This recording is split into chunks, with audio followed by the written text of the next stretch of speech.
Hello, hello, hello, and welcome to today's episode of Her Version. This podcast is dedicated to sharing stories of struggle to triumph, a platform that allows individuals to tell their truth in order to inspire and uplift others. For those of you that are new to this podcast and like content like this, make sure you hit that subscribe button, follow, like, and share. I am your host, Sabrina Victoria. Let's jump right in.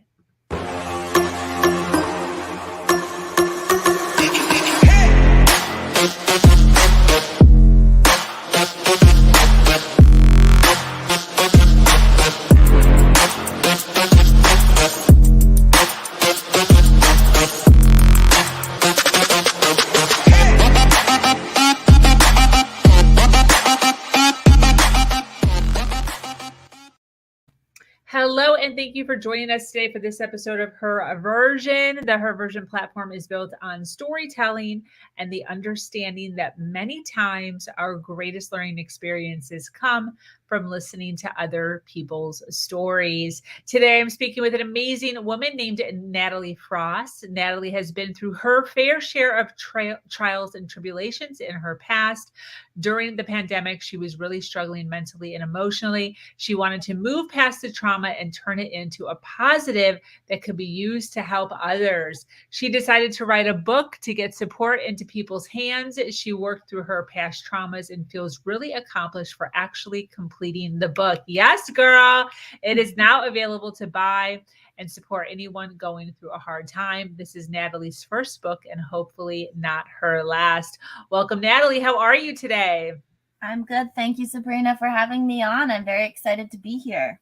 Yes, thank you so much. I so appreciate you taking some time out of your day to hang out, share some of your past journey, and be on a mission that so many women are on, a mission to share their story in order to uplift and in order to encourage other women who are going through their stuff, going through their dark time and letting them know that there is hope.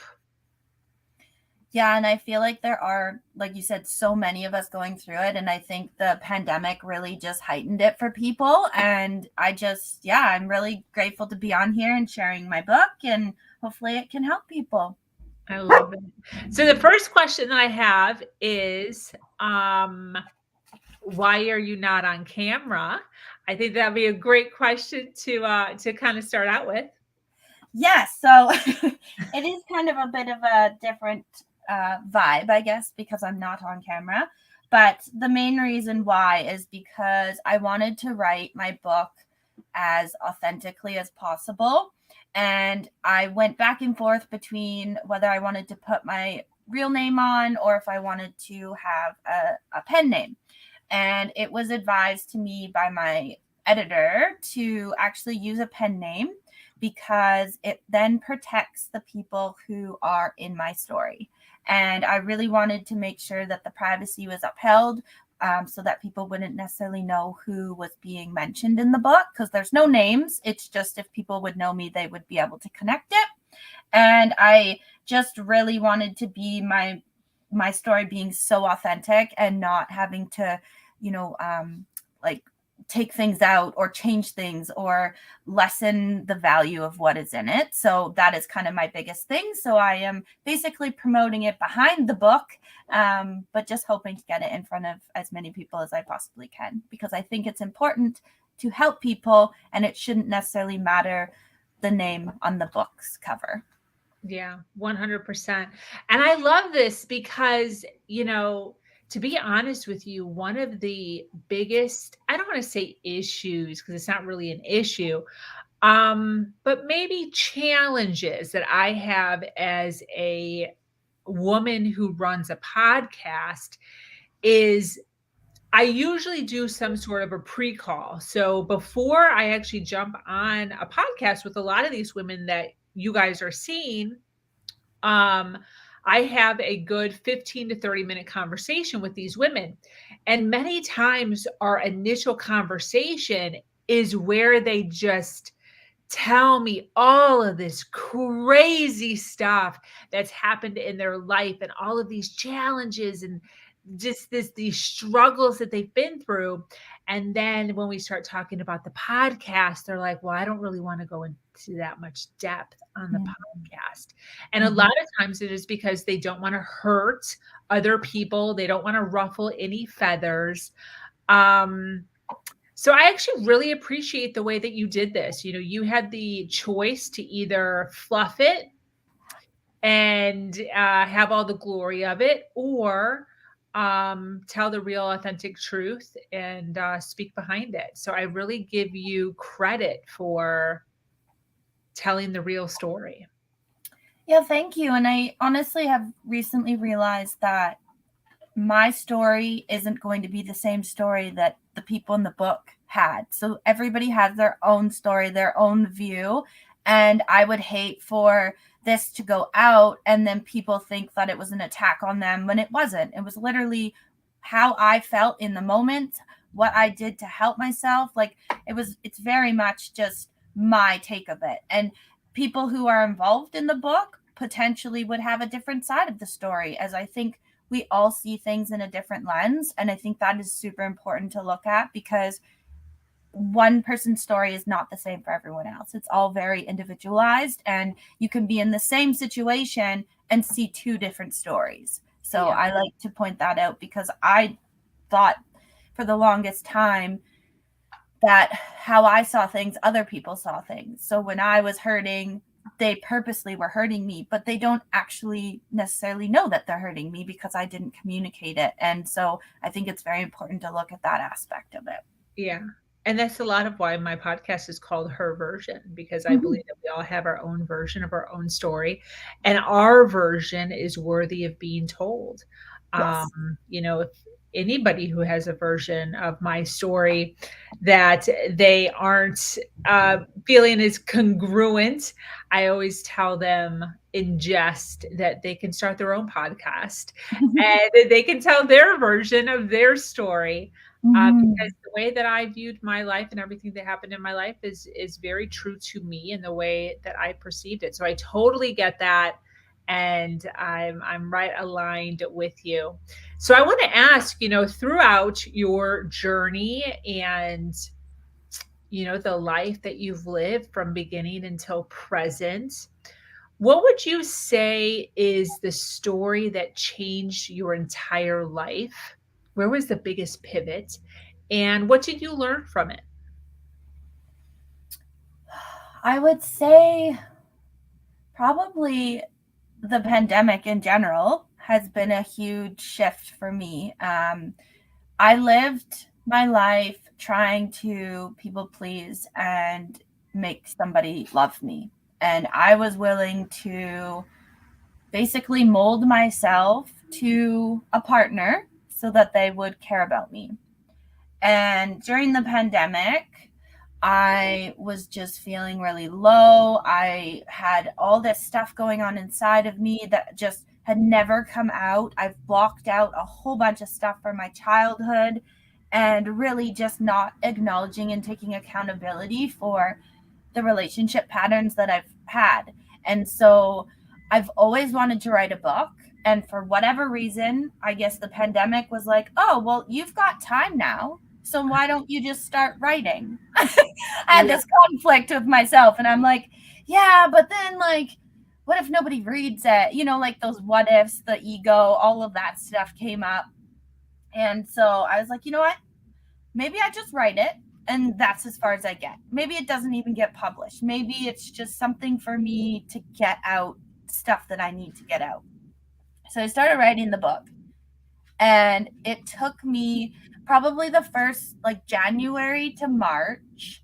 I was like, okay, let's go. Let's write. Let's go. I had no like outline for the book. I just started typing. And I was like, oh, I want to add that. So then I would make another chapter. But I changed the order of the chapters like to the end of it. Like I moved it around so much and added and subtracted and whatever. But the pandemic really put a light on my past in a way that I never wanted to look at it. Like I was like, I don't want to even think about my past relationships. I just want to move forward. And I was bottling up my feelings, bottling up trauma, basically making myself sick from not dealing with it. And so writing this book was almost therapeutic in the way of like, I realized some stuff that happened and I wrote about it, and stuff that I never told anybody. Like, I literally kept everything to myself because that was what I felt I had to do. I couldn't get help. I couldn't talk to anyone. I was the only one going through it. I'm sure I'm not alone feeling that. And I just, wrote it out, and I was like, I cried, I drank, I got through it. But it was actually very traumatizing in the beginning because I was like, oh, do I write about this? Oh, I don't even remember this. And so it was all just flowing from my inner being that needed to come out. And since writing this book, I've learned so much about myself. I've acknowledged past patterns in relationships and understanding where I potentially went wrong or how I dealt with things in not the best light. And it also made me really realize that asking for help is not a bad thing. If you're in a situation you can't handle, asking for that help is probably what is going to save you from a long-term trauma or or a issue with, moving forward with relationships. So for me, really assessing all that inner trauma and all of that was huge for me to move forward into the person that I am today. And it got me out of my box. It got me actually talking about my feelings. It got me just growing as a person as a whole.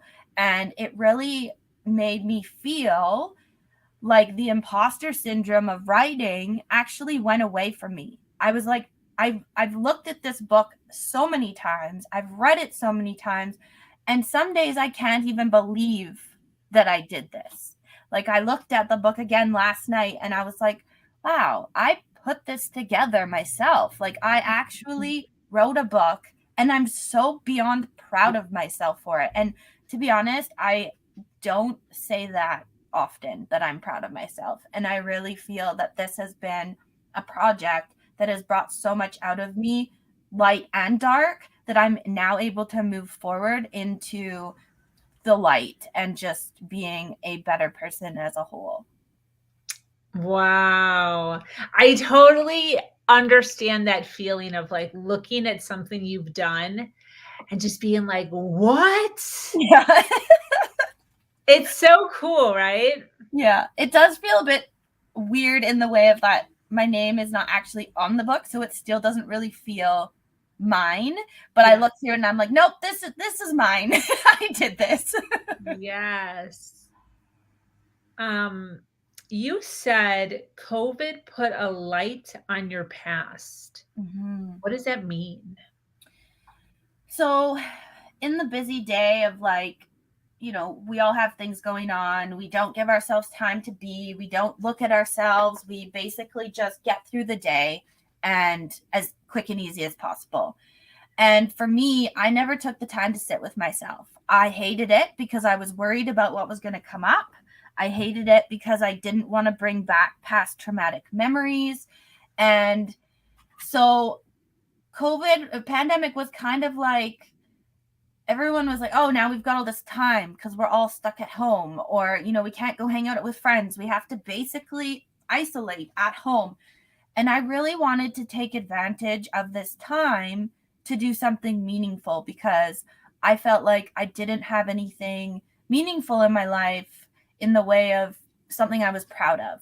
And so for me, I was like, I need to figure out what I want to do. And I didn't know it was going to come out like this, like the book that it did. I just wanted to write. And I grew up writing poems and stories and all this stuff. And I stopped when I kind of got into really bad relationships where I was like, I don't want to write anything down because then it could be the truth. And I just don't want to face it. And so I put myself in this situation of looking at the darkness and looking at the past. And I it was very tough the first 3 months to go through this. But after I did and I got it out and I felt like such a weight was lifted off my shoulders that I finally got it out of me. And then that made me feel lighter. And then it was like, okay, you got through the hardest part of the book, writing your experiences. Now let's show them what you've done to get through this and help them.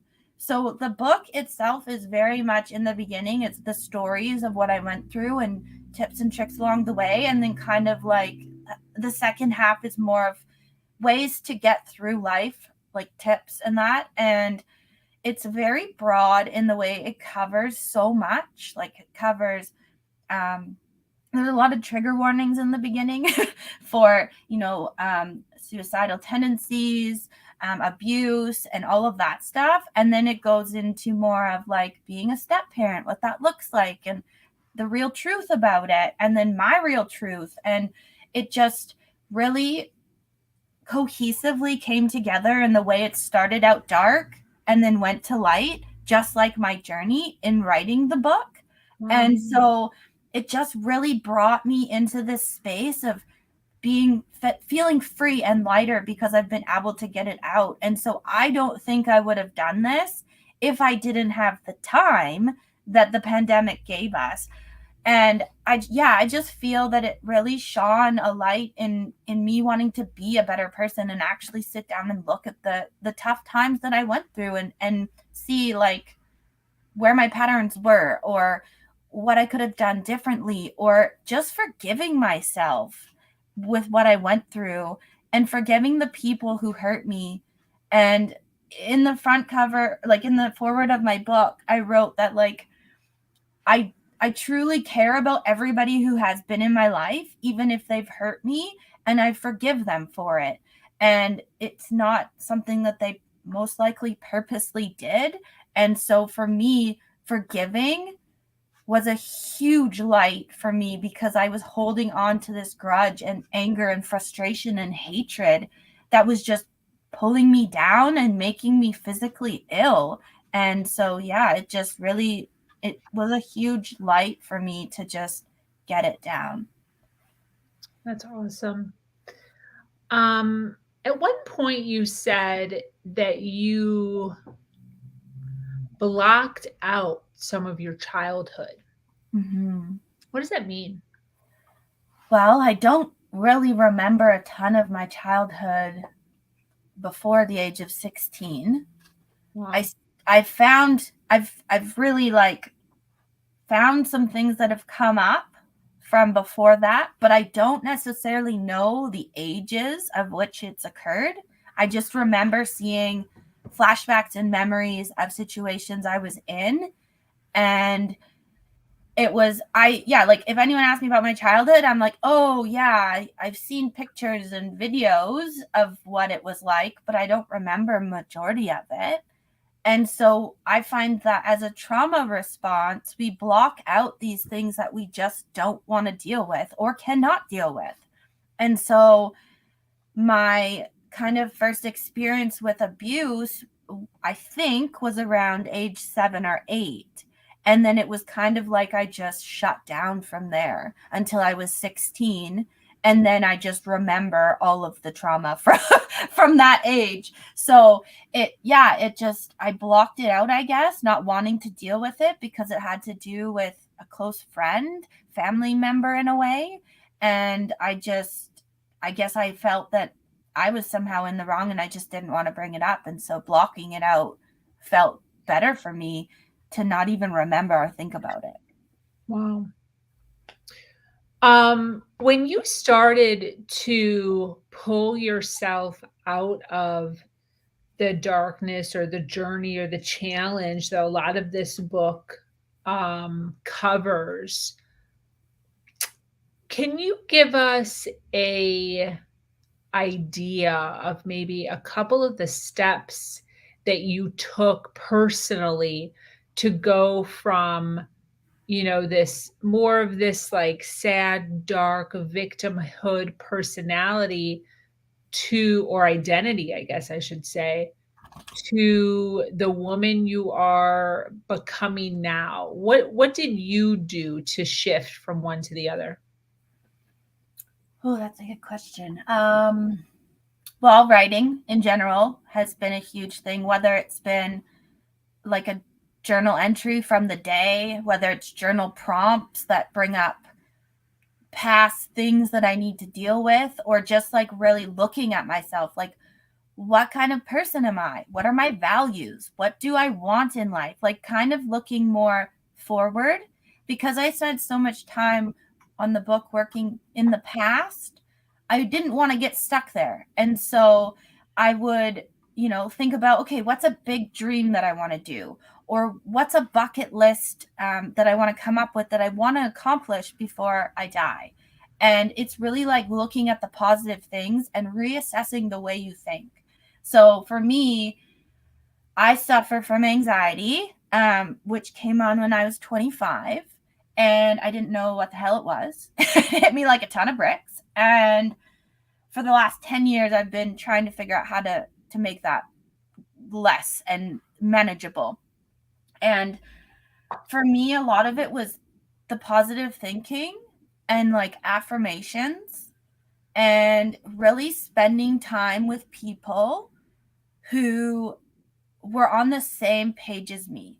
So there's always these people in our lives that we have that aren't always the best for us, whether they're getting us to do things we don't necessarily want to do, or keeping us out later than we want to, or drinking more than we want to, or what have you. Like, there's these people who just are always negative, always wanting to pull you into their drama. Yep. And I was one of those people. I was always trying to say, oh, my life sucks, come in and help me, like, save me from it. But I wasn't willing to do the work. And so when I started doing the work on myself and being more positive, and, a big thing for me was meditation, sitting with myself and my thoughts. I hated sitting with myself. It was the hardest thing, sitting and meditating.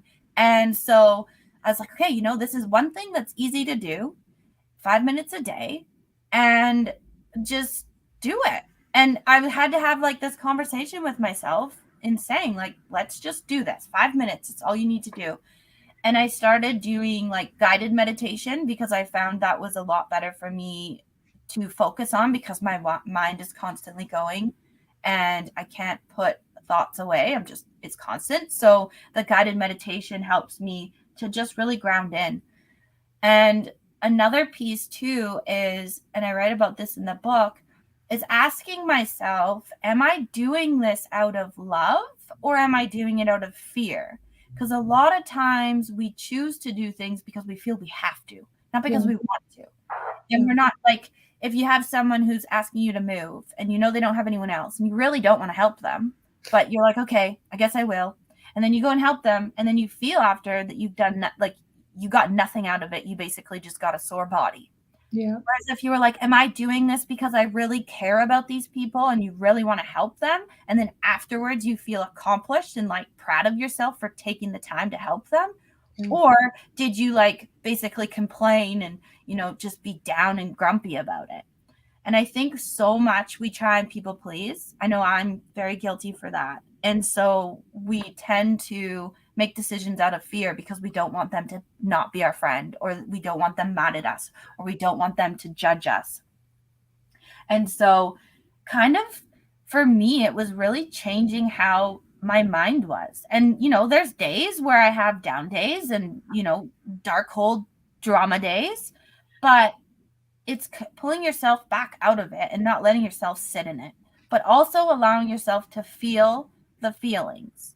And I didn't understand that for the longest time. I was like, what do you mean you want me to sit there and feel my feelings? Like, what? Yeah. And honestly, crying is the most therapeutic thing to just get that energy out. And that's the biggest thing I've learned, is that a lot of your feelings and emotions are just energy stuck in your body. And so letting that energy out by tears or screaming or shaking or dancing, just doing something to move that energy instead of just, curling up on the couch, watching Netflix and numbing your brain, is like, has been a game changer for me. And getting out in nature, nature is the best therapeutic way to get out of a bad state of mind. I'll just go and sit in nature or go for a hike or just be in the forest. Sometimes I will scream, sometimes I will dance. Like, who knows? It just really depends on how I'm feeling. But just getting out of that mind frame is huge. And finding those little ways to do it is key, because everybody can like things differently. So not everybody likes to do shaking of the body. Not everybody has the voice that wants to scream.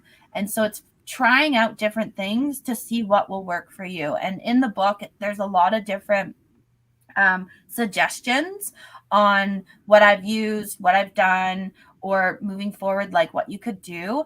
And I really like that piece because there's so many things you can do, and sometimes it can be overwhelming, but just trying one or two things at a time is pretty much the best way to try it out if you are going to like it or not. Makes sense. Definitely.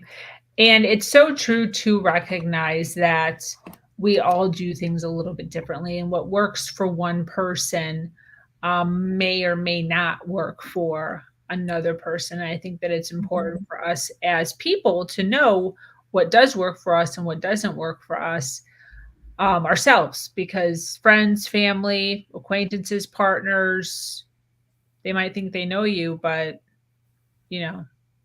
we all comprehend and do things and calculate things differently in our head. So super great advice. Yeah, super great advice. What would you say is the number one lesson that you've learned about life thus far? Just be yourself. Be yourself unapologetically and just find who you are. Because for me, I've only feel, and I'm still working on this, but I've only felt in the last year and a bit is when I've kind of started to find who I am and what I want in life. I would always mold myself to who I was with, even down to like food. I don't know what I like for food because I would always be like, oh, what do you want for food? Okay, I'll eat that too. And so finding your voice and being okay with the outcome of what that looks like is key, because you can have two different sides of yourself internally, and you may never have looked at yourself in this way. And you could find that one version of you is the version you really, really want to be, that you want to embody, that's what feels good. And then you have the other version of yourself that probably doesn't feel as good, and you feel like you have to settle and just be that person. But really writing out your values, what you want in life, and just being really clear is going to be a game changer, because then you're able to make decisions. You're able to know what you like and don't like. And it's going to be easier to do that in life. And like, I've come down to realize that, it can be as simple as, do you want to eat Mexican or do you want to eat Mediterranean? And you're like, oh, I don't really like Mediterranean, I'm going to pick Mexican. But if you didn't know what you liked, you wouldn't necessarily know how to pick it, and it would make the decision very difficult. And so really just honing in to who you are and being okay that not everybody is going to like you. Yeah. People are going to tell you that you're too much. People are going to tell you you're too loud. People are going to tell you you're too quiet. Everybody has a comment to make. It's up to you to decide if you're going to take that on as something against you, or if it's just their version of how they see you. Yeah, definitely. When you are thinking about being unapologetic, what does that mean? What are you looking to convey to the females of the world? I think because as a society, we apologize for things all of the time. Yeah. And maybe this is a Canadian thing, I don't know. But Canadians apologize a lot. It's like you walk in front of somebody and you're like, oh, I'm sorry. It's like, why are you sorry? Like, you were just walking. And I think this unapologetic way of living is that you no longer apologize for your choices. Yeah. It's okay that not everyone's going to like them or agree with them, but you feel good inside with your choice because it's what you want, and not falling into the trap of judgment and people critiquing you, because there's always going to be someone who doesn't agree with you. And that's okay. You have to really accept that and be like, that's okay. This is what I want. And if they don't like it, that's okay. They don't have to be in my life. And I think being unapologetic, you are saying that you're just going to be yourself. And if someone doesn't want to be around you, that's their issue, not yours. And you're not going to apologize for that because someone doesn't feel that you align with them. And it's probably the people you don't even really want to be around. So it's not a bad thing. Yeah, definitely. That does seem to work out that way for sure. Mm-hmm. I want to take a moment real fast to acknowledge those watching live. Thank you so much for being here and hanging out with us. Those of you that are watching on the replay, make sure you hashtag a replay so that we know where you are hanging out at and we can send you some love. But I want to ask Natalie, can you share with us the premise of the book, where people can buy the book, and how people can find you? Yeah, you bet. Probably what I will do is I will read the back of it because I feel like that's a really good way to explain it. So take your power back and learn to love yourself. Being a female can come with some real challenges, even in today's society. Trying to find the best way to navigate the world can be tricky, especially when you're feeling alone. In canon, Natalie Frost shares some of the lessons that she's learned during her life so far. Drawing on her experience as a trauma survivor as well as a stepmom, her advice is particularly targeted at girls and young women who often receive destructive messages about their worth and agency as they grow up. This book addresses topics such as rape, abusive relationships, self-identity, anxiety, suicidality, and family relationships, while also offering concrete advice on self-care and mental wellness. By sharing her personal history, Frost offers a thoughtful and tender-hearted exploration of mental health for girls and women. Unapologetic will be of particular interest to young women in their teens and early 20s, as well as to people in blended families. So you can purchase the book on Amazon, is probably the easiest. There is also the Friesen bookstore that's online. And the other option too is you can also order it through me personally. You can find me on Instagram at author Natalie Frost. And on there is my kind of drop down menu, and you can order the book directly from me or go there to find the places that it is located.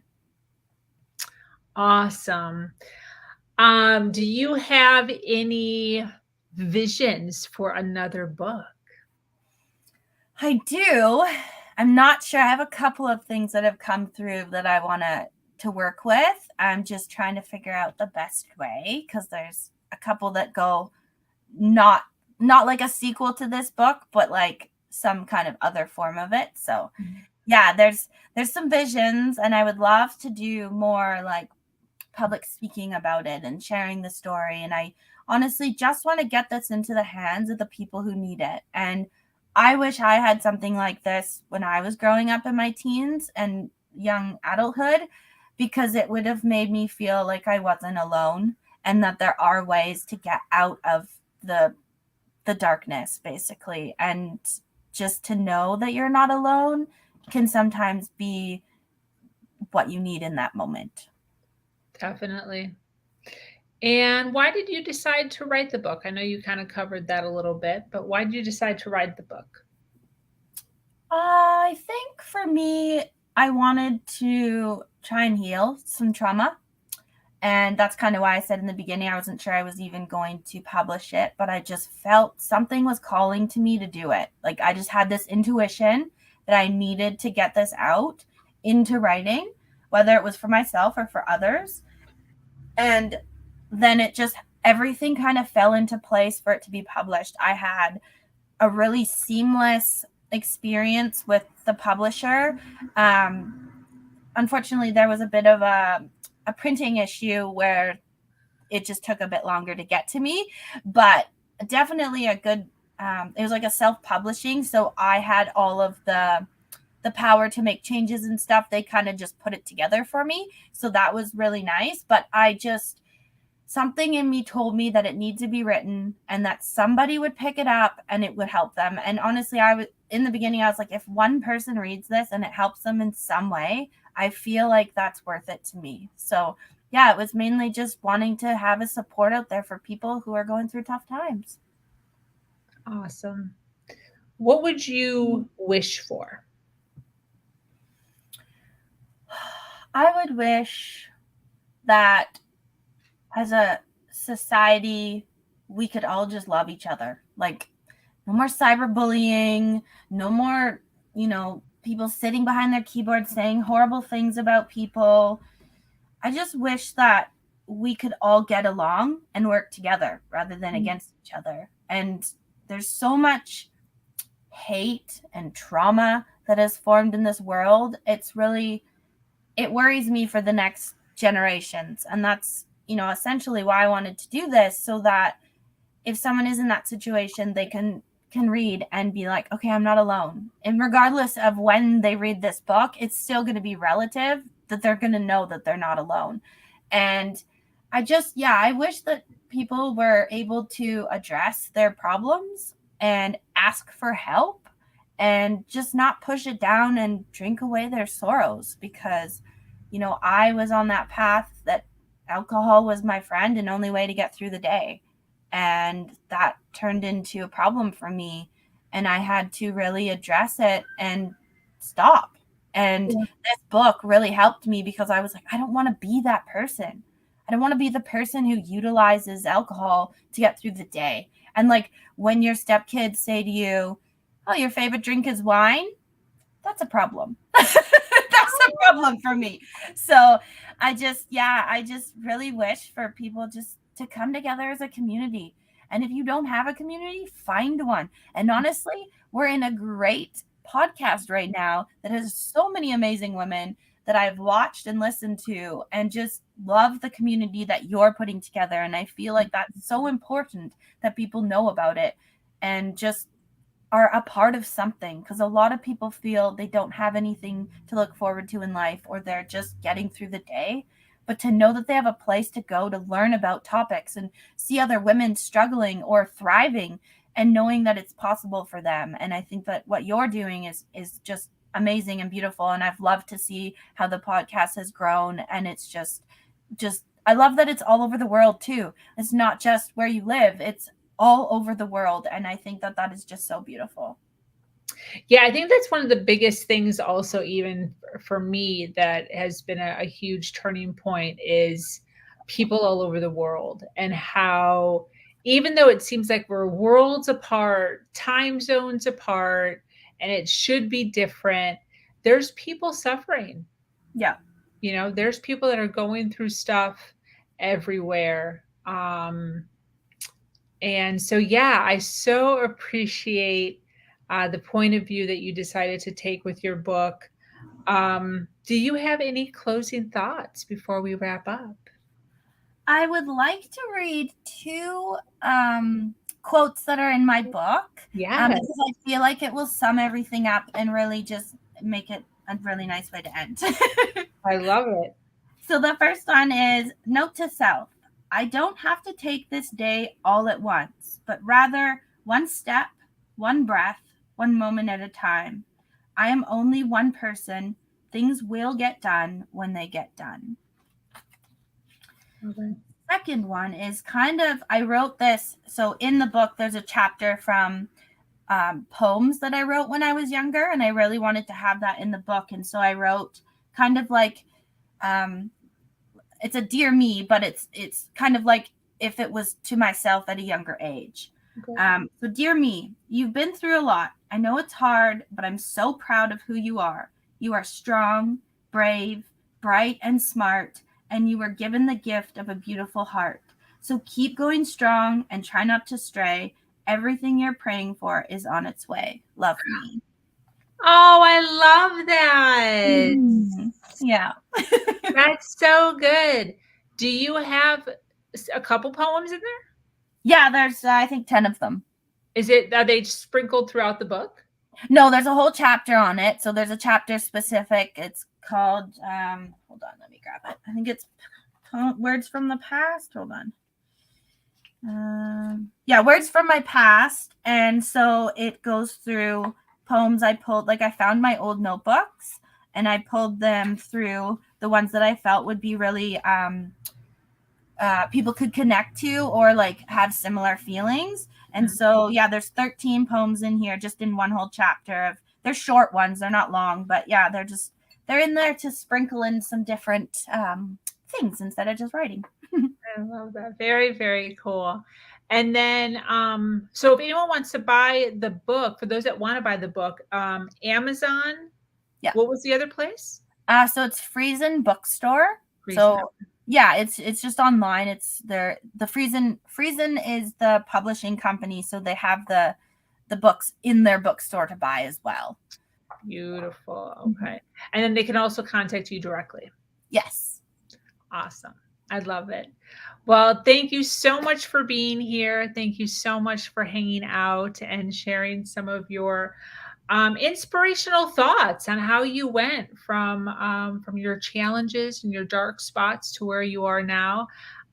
Personally, I know you on a personal level, and the changes and the transformation that I have seen, not only in your physical appearance, but also obviously your mental and emotional appearance. You're just so much more bright-eyed, powerful, confident. I feel like the way that you speak, the way that you sit, stand is just night and day difference compared to when you and I first started talking. So excited to continue to see the evolution that you take and all the more goodness that you give to the world. So thank you. Thank you so much. Yes.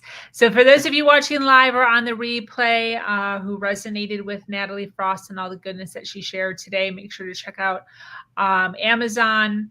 Check her out on Instagram, reach out, message, comment, and show her some love. Connection is what we do here at Her Version.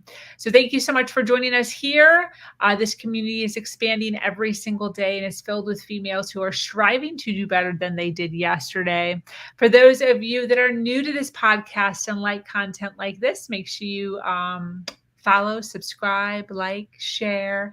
If you have an amazing story to share of struggle to triumph, be sure to reach out to me here or at hernation.life. I am your host, Sabrina Victoria, and I'm so grateful to be here sharing a platform that inspires others to share their truth. As always, do something awesome